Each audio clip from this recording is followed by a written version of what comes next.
My great-great-grandfather built this house. It's the only house I ever lived in. I put my soul into it. Foxglove is yours now. We'll take good care of her. I felt bad for him. I feel bad for Charlie. Feel good for us. You're not gonna believe this. Charlie is outside cutting the grass. What? Did you just get this out of the garage? That's where I keep it. Thought you'd be gone by now. That's hard. Hard to say goodbye. I keep hearing this creaking sound. Manny, it's an old house. Well, what's up, everybody? It's your girl, Nayo Campbell with WHUT Digital, and I'm here with the one and only, born and raised in Silver Spring, Maryland, MoCo, Montgomery County, the one and only Michael Ealy. And it's a pleasure to be sitting with you here today. You're here invading Howard University. You're intruding. I'm intruding on Howard University. It's good to be home. Yes, you're back home. He went to college for University of Maryland College Park? Yeah, I went to College Park, high school. I lived my whole life here until I left. All right, DMV, born and raised. We do this. So you've been doing press all day. Mm-hmm. So I know you're probably tired. You know, it's been a long day. You're good? I'm good. Yeah, I'm enthusiastic. I'm excited about the movie. I'm excited about showing it tonight to friends and family and DC people, and I think people are going to really dig it. I do. Yeah, I saw it yesterday. It's definitely scary. Yes. But we're going to play a game first. Okay, so we're going to play a game, and it's called Fear or No Fear. Okay. Because this movie, it definitely, a lot of fears that I didn't know that I had, and then I watched it, and I'm like, okay. So there's certain things that I just need to be aware of. Okay. So we're going to see if you have any fears, okay? Yeah, this is going to be easy. Okay, all right, great. So right here. Fear or no fear? Spiders. You're afraid of spiders? Big ones. All right. Okay. Not really. Not clowns? No? They're a little weird, but they don't really scare me. Okay, they scare me. Okay. And this guy. The actor or the character? The Which actor. one? The actor? No, I'm not scared of Dennis, but I got mad love for Dennis. Okay. Yeah, he was very good to me on this movie. But the character? The character, yeah, he's terrifying. Yeah, it makes you think twice. Yeah, it's absolutely terrifying. All right, so you've been in a variety of films, tons of films, from thrillers to comedies to dramas. As an actor, what is your favorite type of film to be a part of? Good one.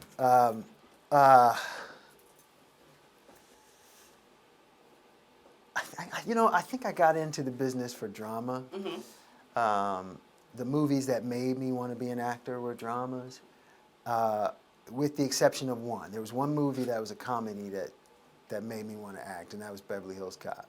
Oh, really? Okay. Right. So it's fun to be able to do an action comedy, and that might be my favorite genre, actually. Awesome. Yeah. All right, so this film is not a comedy. It's a thriller. There's some funny moments. There are some funny moments. Yeah, there's some funny moments within the film, but it's not a comedy. So in The Intruder, you play the good guy, versus in The Perfect Guy, you were the villain. Yeah. It made me look at you a lot differently. Good. Yeah, I'm glad to know that you don't give me those vibes. Okay. But do you like to play the good guy or the villain? The villain. The villain? Why? All bets are off when you're the villain. Okay. There's no limits to what you can do, and you're not encumbered by morality. You know, when I have no concept of fear, I can do anything. Okay. I can do anything. Yeah, you definitely can. You lick toothbrushes and yeah, you do a lot of weird, some weird things. Yeah. All right. So in the film, you were suspicious of Charlie, that's Dennis's character, from the get-go. But why do you think it took you so long to act on that suspicion? Here's the thing. I don't think I was suspicious of him from the get-go. You don't think so? I just didn't like him, and my character didn't want the house. Yeah, okay. So I just didn't like him. I was like, great. You know, I also wasn't really paying attention to him. Like a lot of people, I had a short attention span and just was like, yeah, all right, bye, man. You know, thanks. We bought the house. Okay, see you later. But it was the way in which he kept kind of coming between me and my wife that began to annoy me. It takes a while for me to feel like he's dangerous. Okay. You know, it takes a while, probably until he shows up with a gun on the property. Yeah, but that was like the first day. He literally shot somebody. Remember he shot? That was his property. But yeah, okay. Yeah, okay. Because we were coming to look at Yeah. his house. It was his Yeah. property. I had to learn that's how they do it in the country. But Yeah. that was his property. He was right to have a gun on his property. I don't know. I for don't me, like him. I was suspicious from him from the get-go. I was like, ugh. Well, you're also going into the movie knowing. And I saw the trailer. Yeah, you saw the trailer. I'm like, I don't think his character's a good guy. I think everybody's going to be suspicious of him. Yeah. Yeah. So do you think Amy's lack of trust in you is what made her think that Dennis's character wasn't a bad guy? Annie? I said Amy. Yeah. Annie. Sorry, Annie. Sorry. Yeah, Amy. Megan's character. You think her trust? Her lack of trust in you, because she had, you could see how you were with like women, like the way she looked at you. You think her lack of I think that the ripples from our past definitely affect how much she trusts my instincts. Yeah, I could definitely see that. I was like, it's almost like she kind of wanted to like be combative in a way. Megan talked about that. There's a Yeah. little bit of defiance there. Yeah. So moving away from the movie. Where'd that get her? I'm just. Exactly. It put her in a situation Okay, where you had to save some lives. You said, we're not dying today. And so you did that. But yeah, that's what got her. But moving away from the movie, you mentioned Beverly Hills Cop. But if you could remake any movie, what would it be? A remake? Yes, a remake, you star in it, like you could remake any movie.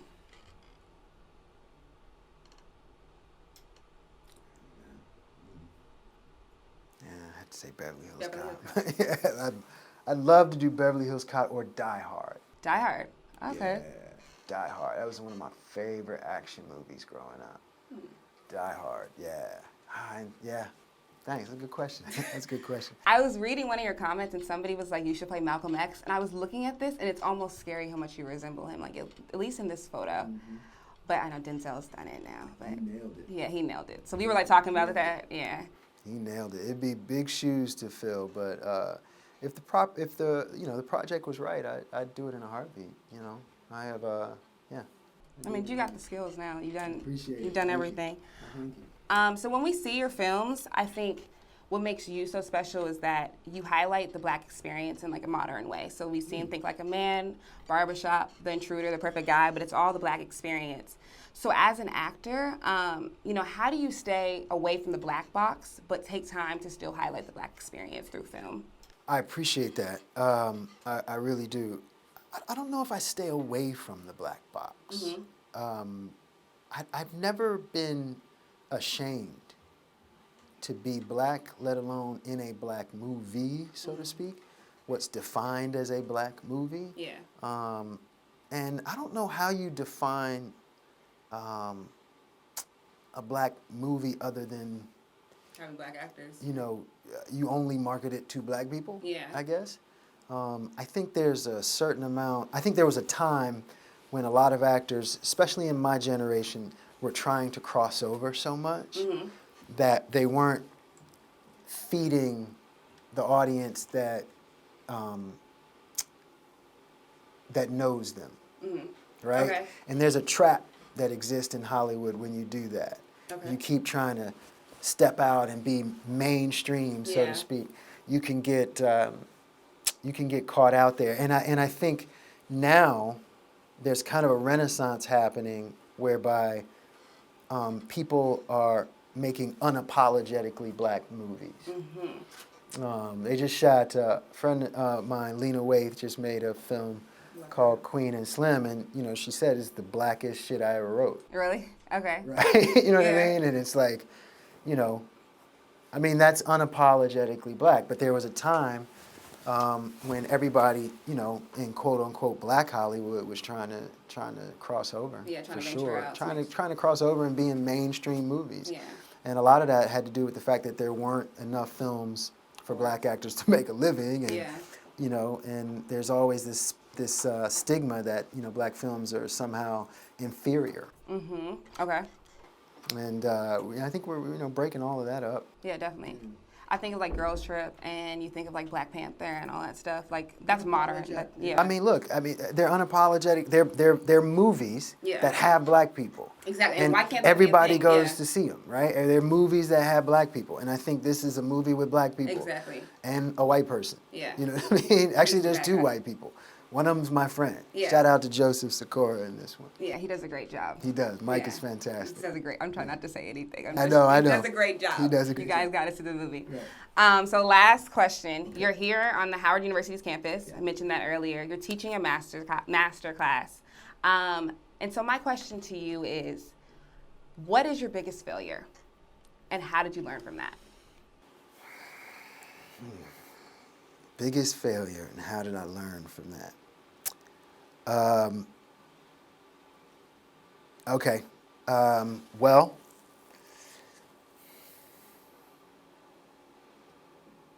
I'm trying to think of my biggest failure. This is a good sign that I don't have like I love it. failures off the rip. Yeah, there. that's good, right? That's a good thing. Or they're not memorable. Right, right. I don't know. And I say that more so not because I haven't had, moments, but I tend not to look at certain things that have happened to me as failure, right? Because ultimately, the goal is to learn from whatever mistakes you made and not make them again and somehow use them as fire or fuel. Okay. Fuel. So, yeah, it's hard for me to look at anything I've done as a failure, because I feel like everything you do, good or bad, whether it sets you 2 steps back or it catapults you 2 steps forward, is your path. And you have to go on your path, no matter what. And if that means you got to take a step back to take 2 steps forward, then you do. Yeah. Then you do. And that's not failure. That's just your path, and it's a hurdle or a step back, one or the other. In the moment, it feels in like the moment, it. Yeah. in the moment, it might feel like the end of the world, and you might need to, take a day to mourn the loss of something, or, just feel like, well, look, I'm. I'll tell you one thing. Okay, so there's this one project called Godfather of Harlem that's coming out with Forrest Whitaker. And interestingly enough, you bring up Malcolm X, right? So I auditioned to play Malcolm X in this particular show, and I didn't get it. Oh, wow, okay. And it hurt. It hurt bad. And then when I found out allegedly why I didn't get it, I was like, okay.